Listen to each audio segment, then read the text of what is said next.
ಏನು ತಪ್ಪಾಗ್ತದೆ? ಯಾರು ಎಷ್ಟಾದರೂ ಅದಾರ, ಹೌದು ಕೆಲವೊಂದು ಕನ್ವರ್ಟ್ ಆದವ್ರಿಗೆ ಬ್ಯಾಡ್ ಅಂತ ಹೇಳ್ತಾ ಇದ್ದೀರಿ, ಅದನ್ನು ಚರ್ಚೆ ಮಾಡಿದ್ರೆ ಆಯಿತು, ಏನು ದೊಡ್ಡ ವಿಷಯ ಇಲ್ಲ ಅದು.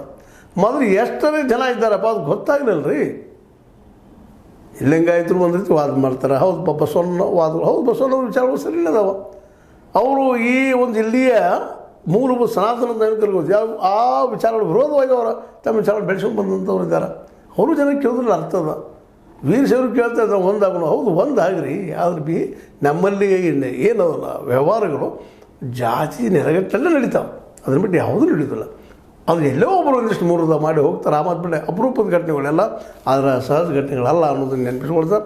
ಈಗ ನಮ್ಮ ಆರ್ ಅಶೋಕ್ ಆಗಿರ್ಬೋದು, ವಿಜೇಂದ್ರ ಆಗಿರ್ಬೋದು, ನಮ್ಮ ಯಡಿಯೂರಪ್ಪನವರಾಗಿರ್ಬೋದು, ಅದು ಇನ್ನುಳಿದವರಾಗಿರ್ಬೋದು, ಇವರೆಲ್ಲರೂ ವಿರೋಧಿಸ್ತಾ ಇದ್ದಾರೆ. ಆದಷ್ಟು ನಮ್ಮ ದೇವೇಗೌಡರಾಗಿರ್ಬೋದು, ದೇವೇಗೌಡರ ಕುಟುಂಬದವರಾಗಿರ್ಬೋದು, ಹೆಚ್ಚು ಎಲ್ಲ ರಾಜ್ಯಗಳು ವಿರೋಧಿಸ್ತಾ ಇದ್ದಾರೆ. ಯಾಕಂದ್ರೆ ತಮಗೆ ಅಧಿಕಾರ ಹೋಗ್ತದೆ ಅನ್ನೋಂಥ ಭಯ ಅವರಿಗೆ.